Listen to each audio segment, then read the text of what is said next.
ఒక్కసారి కొమ్మూరి గోల్డ్ కి కాల్ చేయండి. తాకట్లో ఉన్న మీ బంగారాన్ని విడిపించి మార్కెట్ ప్రైస్ కి వాళ్ళు కొనుక్కుని మిగతా డబ్బులు మీకు ఇచ్చేస్తారు. అందరికీ నమస్కారం. వెల్కమ్ టు మనం టీవీ. నేను మీ పవన్ బేస్వాడ. జై హో భారత్. ఇప్పుడు దేశమంతా ఒకటే ఉత్కంఠ. ఆపరేషన్ సింధూర్ పేరుతో భారత ఆర్మీ ఇంకా ఎలాంటి చర్యలు తీసుకోబోతా ఉంది. గత రాత్రి జరిగినటువంటి ఈ దాడుల్లో 100కు పైగా ఉగ్రవాదులు హతమైనట్టు తెలుస్తోంది. ఈ దాడుల్లోనే జైషే మహమ్మద్ చీఫ్ మసూద్ అజహర్ కూడా హతమైనట్టు తెలుస్తోంది. ఆయన కుటుంబానికి సంబంధించిన 10 మంది ఉగ్రవాదులు, ఆ ఉగ్రవాద స్థావరాలను కూడా నేలమట్టం చేసింది భారత ఆర్మీ. ఇక యుద్ధం స్టార్ట్ అయిందా అనే చర్చ నేపథ్యంలో దీనిపైన విశ్లేషణ తీసుకుందాం. మనతో పాటు అందుబాటులో ఉన్నారు సీనియర్ జర్నలిస్ట్, సామాజిక రాజకీయ విశ్లేషకులు డాక్టర్ భరత్ రెడ్డి గారు. సార్ నమస్తే. నమస్తే. యుద్ధం ప్రారంభమైంది అనే సంకేతాలు వినబడుతున్నాయి.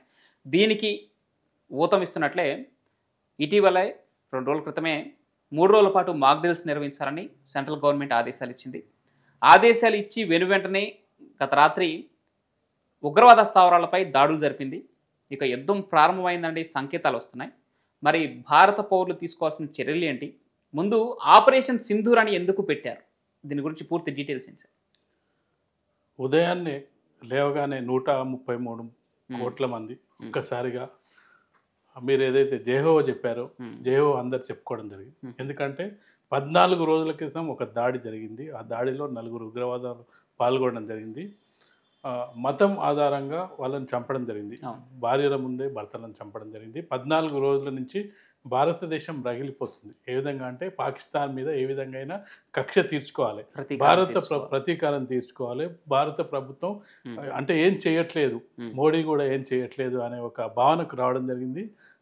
ఇక ఏం చెయ్యరా అనే భావనలో ఉన్నారు. ప్రతిపక్షం రాహుల్ గాంధీ కూడా ప్రశ్నించడం జరిగింది. మీకు ఇంత స్వేచ్ఛ ఇచ్చి మీరు ఏదైనా చేయమంటే మీరు ఏం చేస్తున్నారని కూడా అడిగిన సందర్భాన్ని చూడొచ్చు. కానీ మనం గమనించాల్సింది ఏంటంటే భారత్ ప్రపంచానికి శాంతి సందేశం అందిస్తున్న సందర్భంలో భారత్ వైపు నుంచి యుద్ధం ఉండకూడదు అనేది ప్రాథమికంగా భారత్ ఎంచుకున్న మార్గం.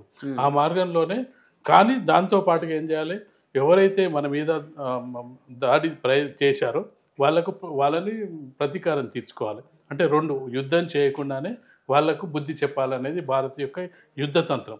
ఆ యుద్ధతంత్రంలో భాగంగా పాకిస్తాన్ని క్రమంగా ఆంక్షల వైపు తీసుకెళ్లడం జరిగింది. అంటే క్రమంగా సింధు నది ఒప్పందానికి సంబంధించి రద్దు చేయడం జరిగింది. పాకిస్తాన్ పౌరులను రాకుండా చేయడం జరిగింది.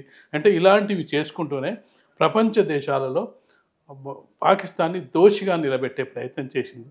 ఏ విధంగా అంటే ఉగ్ర స్థావరాలు పాకిస్తాన్లో ఉన్నాయి, ఉగ్రవాదులు దాడి చేశారు యాత్రికుల మీద, సామాన్య యాత్రికుల మీద, కాశ్మీర్కి వచ్చిన టూరిస్టుల మీద దాడి చేశారని ప్రపంచానికి చెప్పే ప్రయత్నం చేయడం జరిగింది. ఈ ప్రయత్నంలో భాగంగా విదేశాంగ శాఖ చాలా కసరత్తు చేయడం జరిగింది. చాలామంది అనుకున్నట్టుగా ఈ 14 రోజుల పాటు, ఎందుకంటే యుద్ధం అంటూ జరిగితే మనం చూస్తున్నాం, రష్యా యుక్రెయిన్ యుద్ధం ఎంత వీక్ దేశమైనా చాలా కాలం చేయాల్సి ఉంటుంది. అంటే యుద్ధం చేయకుండానే పాకిస్తాన్ని ఎలా మట్టి కరిపించడం అనే ప్రయత్నంలో భాగంగా ఈ 14 రోజులు మేధో మదనం జరిగింది అనొచ్చు. దానికి సంబంధించి పెద్ద ఎత్తున మీటింగ్లు జరగడం జరిగింది. ఆర్మీకి పూర్తి స్వేచ్ఛను ఇవ్వడం జరిగింది. మోడీ ఎక్కడ ఉన్నప్పటికీ దాని మీదనే దృష్టి పెట్టడం జరిగింది. ఇవన్నీ జరుగుతున్న సందర్భంగా ప్రపంచంలో కూడా చైనా లాంటి దేశాలు పాకిస్తాన్కి అండగా నిలుస్తున్న సందర్భంగా వాళ్ళని న్యూట్రలైజ్ చేయడం జరిగింది. అంటే మనకు సపోర్ట్ చేయకపోయినా పర్లేదు, కానీ పాకిస్తాన్కి అండగా ఉండే ప్రయత్నం లేకుండా దానికి ఉదాహరణగా మనం మొన్న జరిగిన UN మీటింగ్లో 15 సభ్య దేశాలు పాల్గొనడం జరిగింది. ఈ ఉగ్రదాడికి సంబంధించి మా దగ్గర నిఘా ఉంది, భారత్ మా మీద దాడి చేసే అవకాశం ఉంది, యుద్ధం చేసే అవకాశం ఉందని పదే చెప్పినప్పటికీ దాని మీద ఎలాంటి తీర్మానం లేకుండా, ఎలాంటి ప్రకటన చేయకుండా UNA సమావేశం ముగిసింది. పైగా పాకిస్తాన్నే ఆ ప్రతినిధులు ప్రశ్నించడం జరిగింది. మీరు ఉగ్రవాదులు వాళ్ళ మీద దాడి చేశారు, వాళ్ళని మట్టు పెడతానని చెప్పి భారత ప్రభుత్వం భావిస్తుంది, మీకెందుకు బాధ? మీ సైన్యం మీదకి కానీ మీ ప్రజల మీదకి కానీ రావట్లేదు కదా, వాళ్ళ మీద దాడి చేస్తే మీరెందుకు యుద్ధానికి కవింపు ముందుకు సాగుతున్నారని చెప్పి వాళ్ళనే ప్రశ్నించడం జరిగింది. వాళ్ళకేం సమాధానం చెప్పలేదు. అంటే భారతదేశాన్ని మొత్తం కూడా మన పత్రికల్లో ప్రచారాన్ని యుద్ధం వైపు తీసుకెళ్లే సందర్భంగా మాక్ డ్రిల్ నిర్వహిస్తున్నట్టుగా భారత్ ప్రకటించి అంటే పౌరుల్లో కూడా ఒక సన్నద్ధను క్రియేట్ చేసిన తర్వాత రాత్రికి రాత్రి ఏదైతే బాలాకోట్ దాడుల సందర్భంగా స్ట్రైక్స్ చేయడం జరిగిందో, సర్జికల్ స్ట్రైక్స్ ఎలాగూ చేస్తారని అందరికీ తెలుసు. కానీ సర్జికల్ స్ట్రైక్స్తో భారత ప్రజలు సంతృప్తి చేసే అవకాశం లేదు. ఎందుకంటే ఇంత జరిగిన తర్వాత కేవలం సర్జికల్ స్ట్రైక్స్ ఏనా అని చెప్పి గతంలో చేసిన సర్జికల్ స్ట్రైక్స్ పాకిస్తాన్ ఆక్యుపైడ్ కాశ్మీర్లో మాత్రం చేయడం జరిగింది. ఆ భూభాగం వివాదాస్పద భూభాగం కాబట్టి అది పెద్ద ఓన్లీ స్థావరాల మీద దాడి చేసిన జరిగింది. ప్రపంచ దేశాలు కూడా దాన్ని పెద్ద పట్టించుకోలేదు. అందుకే ఈసారి టార్గెట్స్ని డిసైడ్ చేసుకోవడం జరిగింది. POKతో పాటు పాకిస్తాన్లో ఉండే ఉగ్రవాద స్థావరాలు మొత్తం 9 స్థావరాలు, 5 POKలో ఉంటే 4 ఉగ్రవాద స్థావరాలపై కూడా దాడి చేసి కేవలం 23 నిమిషాల్లో దాడి చేసి రిటర్న్ తిరిగి రావడం జరిగింది. దాన్ని రాడార్ వ్యవస్థ కూడా పట్టుకోకుండా ఆ ప్రయత్నాలు చేయడం జరిగింది. అంటే మన యుద్ధ విమానాలు వెళ్తున్నప్పుడు రాడార్ పట్టుకుంటే పాకిస్తాన్ కూడా ప్రతిఘటించే అవకాశం ఉంది. వాళ్ళ రాడార్ కూడా ప్రతిఘటించే అవకాశం లేకుండా దాన్ని అంటే ఈ 14 రోజుల పాటు జరిగిన కసరత్తును మనం అర్థం చేసుకోవచ్చు.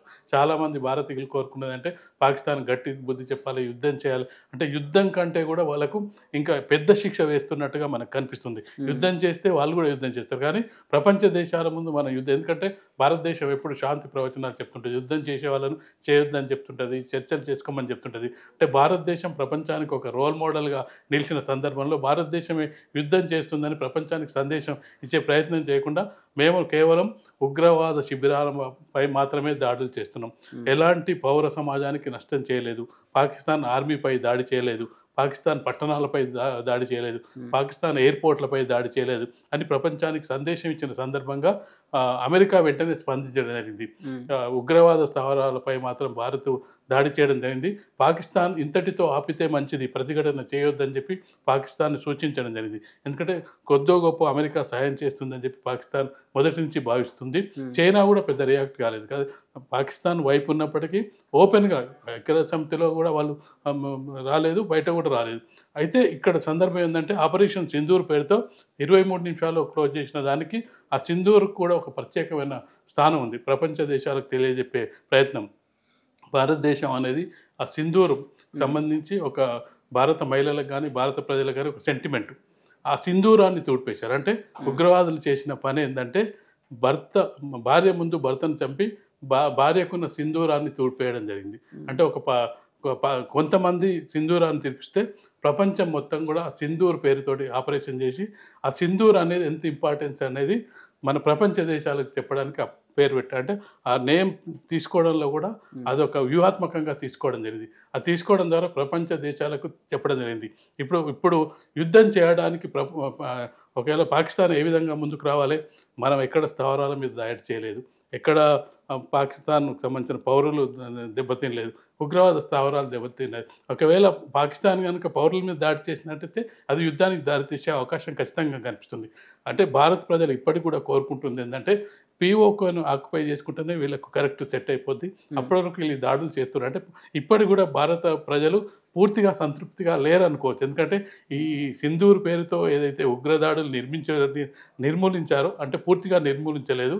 అక్కడ ఇటీవల కాలంలో పాకిస్తాన్ ఉగ్రవాదులు చేసుకున్నది ఏంటంటే POKలు అయితే ఈజీగా వచ్చి కొట్టేసిపోతున్నారు. జనావాసాల మధ్య కనుక మన స్థావరాలు ఉన్నట్టయితే అప్పుడు కష్టమైంది వాళ్ళకి కొట్టడం. ఎందుకంటే ఆ దాడులు చేసినప్పుడు జనాలకు కూడా ఇబ్బంది, ప్రజలకు కూడా ఇబ్బంది కలిగినప్పుడు ప్రపంచ దేశాలు ప్రశ్నిస్తాయి, మీరు జనాలను టార్గెట్ చేశారని చెప్పి. అందుకని చెప్పి మన టార్గెట్స్ ఏం చేశారంటే కేవలం ఉగ్రవాద స్థావరాల మీదనే దాడి జరిగింది. అంటే అంత టెక్నాలజీని వాడడానికి అంటే ఇన్ని రోజులు గడువు తీసుకోవడం జరిగింది. కేవలం అంటే పాకిస్తాన్లో ఉన్న 4 నగరాల్లో ఉన్న ఉగ్ర స్థావరాలపై కూడా దాడి చేయడం జరిగింది. అంటే పెద్ద పెద్ద సంస్థలపై కూడా దాడులు చేయడం జరిగింది. కాబట్టి ఆ యుద్ధానికి సంబంధించి పాకిస్తాన్ వెనకంజ వేసినట్టుగా కనిపిస్తుంది. ఎందుకంటే పాకిస్తాన్ రక్షణ మంత్రి ప్రకటన చేయడం కూడా జరిగింది, మేము ఆపితే మీరు ఆపుతామని. వాళ్ళు ఎవరి మీద యుద్ధం చేస్తున్నారు? ఇప్పుడు భారతదేశం చెప్పుకోవడానికి ఒక అంశం ఉంది, మేము ఉగ్రవాదుల మీద దాడి చేస్తున్నాం, ఉగ్రవాదులు నిర్మిస్తున్నాం. వాళ్ళు ఎవరి మీద చేస్తున్నారు అంటే పాకిస్తాన్ ఇప్పుడు చెప్పాల్సింది ఏంది, అంటే భారతదేశం మీద యుద్ధం చేస్తుందా? ఉగ్రవాదులు నిర్మిస్తామని చెప్పి పాకిస్తాన్ కూడా ఐక్యరాజ్య సమితిలో చెప్పింది, ఉగ్రదేశం మాది కాదని చెప్పింది. ప్రపంచ దేశాలు కూడా భారతదేశం ఉగ్రవాదులు నిర్మిస్తే మీకేం బాధ అనే క్వశ్చన్ ఆల్రెడీ రావడం జరిగింది. కాబట్టి ఇప్పుడు పాకిస్తాన్కి చెప్పుకోలేని స్థితిలో దీన్ని ఆపిస్తే బెటరు, ఇంతకంటే మరిన్ని టార్గెట్స్ అని చెప్పి సైన్యం ప్రకటించడం జరిగింది. అంటే మరిన్ని ఉగ్ర స్థావరాలపై దాడి చేసే క్రమాన్ని పెంచుకుంది. అంటే పాకిస్తాన్ మొత్తం అంటే ఉగ్రవాదుల మీదనే డిపెండ్ అయింది. ఎందుకంటే ఐఎస్ఐ తీవ్రవాదులు, సైన్యం, ఉగ్రవాదులు కలిసి పనిచేస్తున్న సందర్భంలో కేవలం ఉగ్రవాదులని రక్షించడానికే ప్రయత్నిస్తున్న సందర్భంలో నిజం చెప్పాలంటే భారతదేశం ఇప్పుడు చేస్తున్న ఈ ఉగ్ర దాడి వల్ల ప్రపంచంలో శాంతి నెలకొనే అవకాశం ఉంటుంది. అంటే ప్రపంచానికి శాంతి అందిస్తుంది. అంటే ఉగ్రవాదానికి బలైన దేశాలు మనకు గొప్పగా చెప్పుకొని నిఘా వ్యవస్థ ఉన్న అమెరికాలోనే దాడులు జరిగింది. ఆఫ్ఘనిస్తాన్ బిన్ లాడెన్ దాడులు జరిగింది. అన్ని దేశాలు ఉగ్రదాడికి బలైన దేశాలు. ఇప్పుడు ప్రపంచానికి భారతదేశం శాంతి అందిస్తుందని చెప్పచ్చు. ఎందుకంటే ఉగ్రవాదుల్ని నిర్మూలించడం ద్వారా అసలు భారతదేశానికి అన్ని దేశాలు సపోర్ట్ చేసి ఉగ్రవాదుల నిర్మూలనలో చేయూతనివ్వాలి, సహకారం ఇవ్వాలి. ఇది యుద్ధం కంటే కూడా ఉగ్రవాద నిర్మూలనలో భారత్ ఒక అడుగు ముందుంది. ప్రపంచ దేశాల కంటే కూడా భారత్ కేవలం, ఎందుకంటే యుద్ధాలు రష్యా ఉక్రెయిన్ యుద్ధం చేస్తే 2 దేశాల మధ్య యుద్ధం జరుగుతుంది. చాలామంది పౌరులు చనిపోతున్నారు, అక్కడ ఆస్తులు ధ్వంసం అవుతున్నాయి, అక్కడ జనజీవనం స్తంభించిపోతుంది. ఇజ్రాయెల్ యుద్ధం చేస్తే గాజా లేకుండా పోయింది. కానీ భారతదేశం యుద్ధం చేస్తే యుద్ధం కాదు అది, అంటే కేవలం ఉగ్రవాదుల మీద మాత్రమే చేస్తున్న యుద్ధంగా చెప్పొచ్చు. ప్రపంచానికి శాంతి అందిస్తుంది భారతదేశం అని చెప్పొచ్చు మనం. Right. Thank you so much sir. Thank you.